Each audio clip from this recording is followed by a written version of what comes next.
Hey everyone, welcome to another episode of the Tar Heels Insider Podcast right here on SI.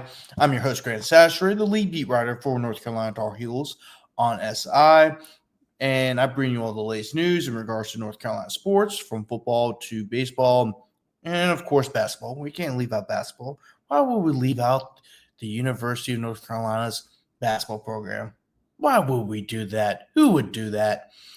Well, when Bill Belichick kind of overtakes everything, he's the main news stopper here in Chapel Hill.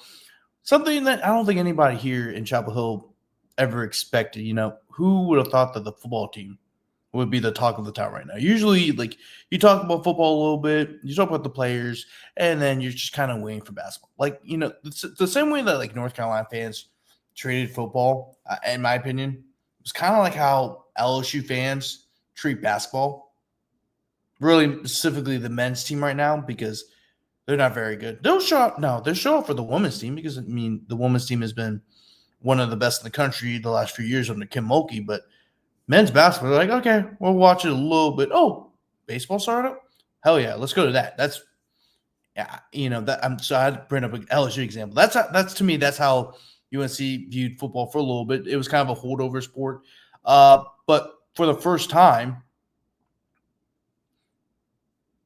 UNC is taking football seriously. And we've seen it. I've seen it. And the university's buying in. Why would you hire a guy like Belichick if you weren't invested in this program? You know what I'm saying? Like, it seems like they've been more invested in the football program, and I think a lot of that is because there's been the rumors of, the Tar Heels joining the SEC. So that could be a play in why they're investing so much in football, because they're trying to make a move out of the ACC, because it's inevitable, right? I don't know how much longer the ACC would stay in place, because, by 2030, that's when the buyouts to leave the conference get cheaper. So it'll be very interesting to see what the ACC does. Like, the ACC would honestly need football to be pretty damn good the next few years. Like, you want to have at least two teams in the playoff every single year. 2 or 3, right?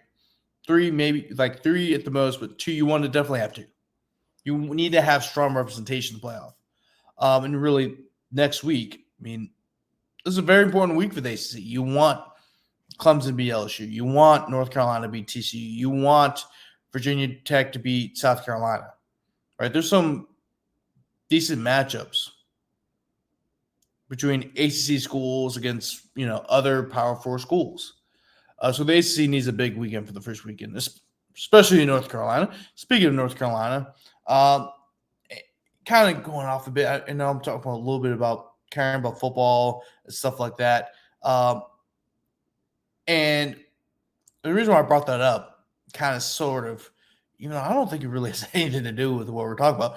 But yesterday was the final day of fall practice. And I don't know why I didn't record this video yesterday. I was really busy. The videos weren't uploading the way it should have been. A lot of technical issues, so I apologize for the late update. We did have the original report from all my takeaways from yesterday's practice, which is already up on the site. But the video, I just haven't got a chance to record because I was worried about other stuff. And, of course, we're going to have 2 podcast videos today, just because, how everything slow was. So I'm recording this morning.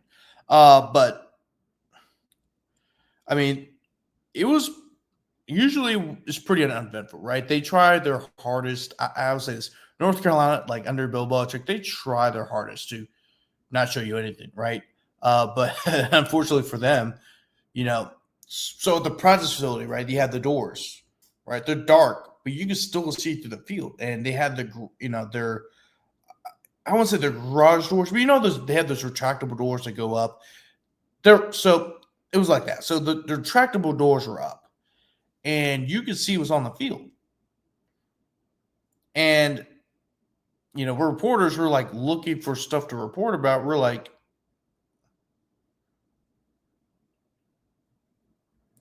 Everyone's just looking through the windows. I mean, because because they want you to see the same thing over and over again. They want you to see the warm ups. They want you like Bill Belichick's trying to play with us. That's what it is.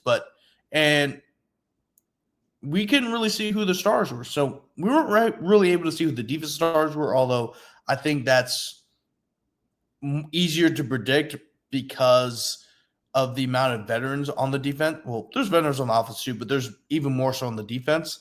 And you have an idea who the defensive backfield is going to be. You have an idea who the linebackers are going to be. You have an idea who the defensive line is going to be. Like you have a better idea. But with the offense, you have an idea who the quarterback is. It's Gio Lopez. Call it a buck.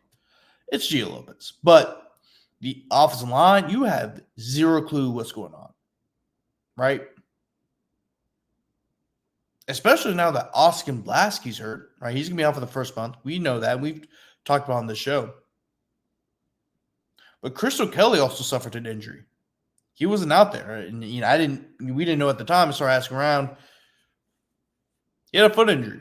I don't know the details about it. I don't know how long he's going to be out. But we do know he was out for today's practice. But I don't think it's anything serious. Because if it's anything serious, we probably heard about it by now. So those are the two notable guys who were not there practice day. But there was a huge development in the offensive line. And it's been kind of reported about it. There's been rumors about it. Of course, I'm hearing about it and reading about it. But seeing with my eyes today, I can confirm.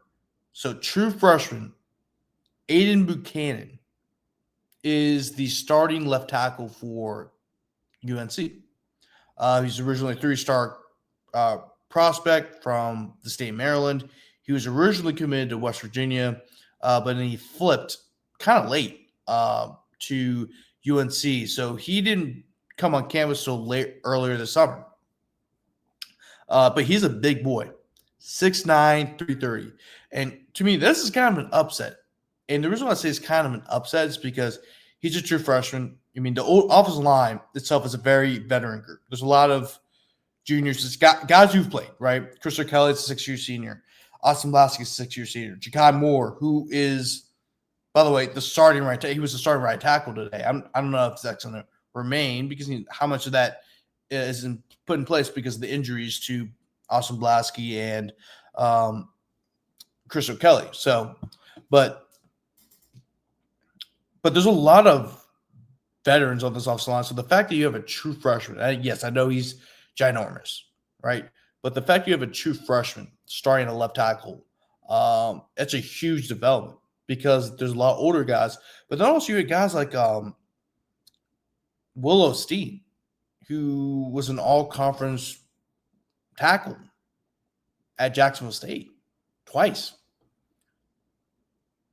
And then, of course, you also have Trevion Green, who was the starting left tackle last year. He's with the twos this year. And we've talked about Trevion Green's issues with pass blocking, and that might be the case why he lost out to Aiden Buchanan. It's because Trevion Green, excellent run blocker. Really, I need to move in the guard, maybe.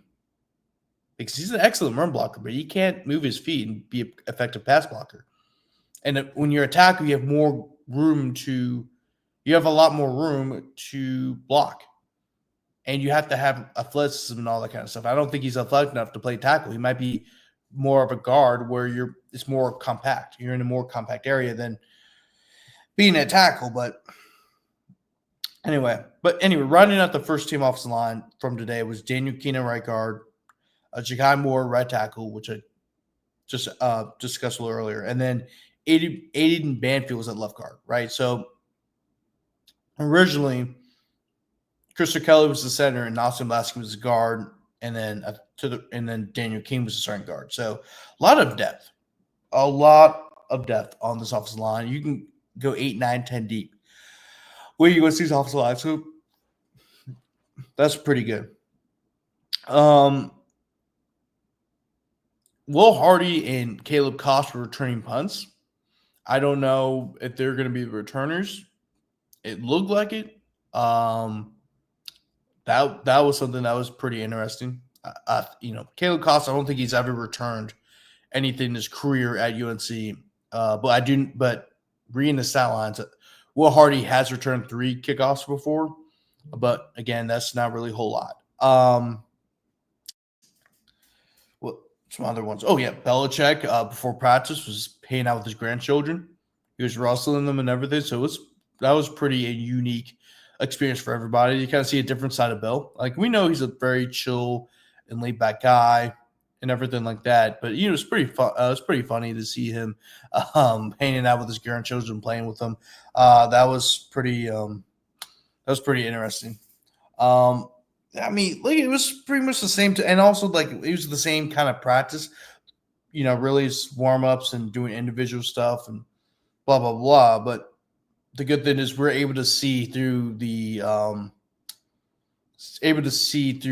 windows. And by the way, Jalen McGill and Demond June, they look like they could be playing a lot this year as true freshmen.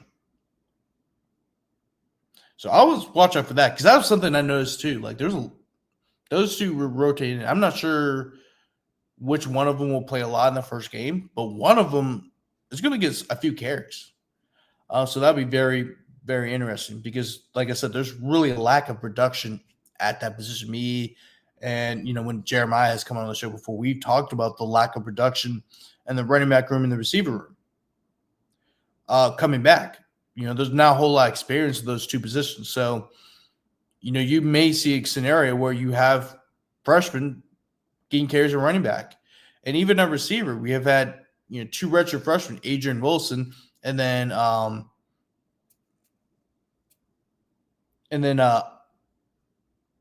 Andrew Taylor, no, Jack Taylor, Alex Taylor.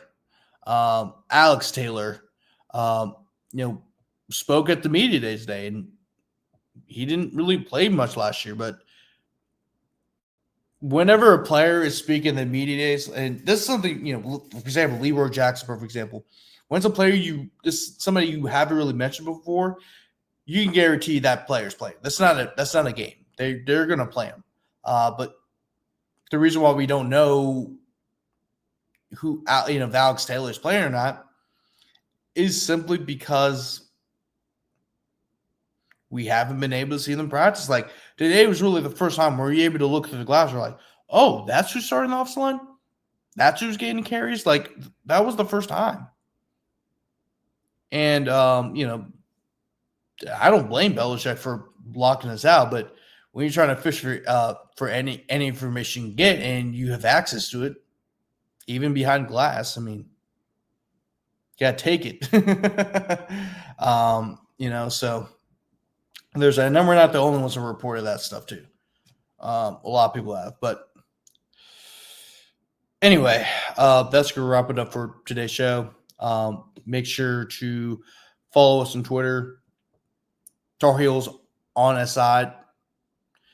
Same thing with my account. My Twitter handles are actually right there in the bottom left-hand corner of the screen at Chachere Grant, last name, first name. And if you can't spell my last name, just take out the Tony Chachers, look at it, and then you go like, oh, okay. Easy. And then, of course, make sure to like the page on Facebook, and then also make sure to check out the website as well. No subscriptions, no paywall, no BS. Just straight facts. We try to, get up as much content as possible. Today was kind of a weird day because, they remember Jeremiah, who is the social media writer, who's also a UNC student. So he probably won't be able to see much of the press conferences, football press conferences this year, because it's right smack in the middle of his class schedule. So there's going to be some times where he might not be able to go. And of course, he's a college student. So I want to, give him space to do academic work. And so today, last night I was trying to get audio and video together and editing transcripts.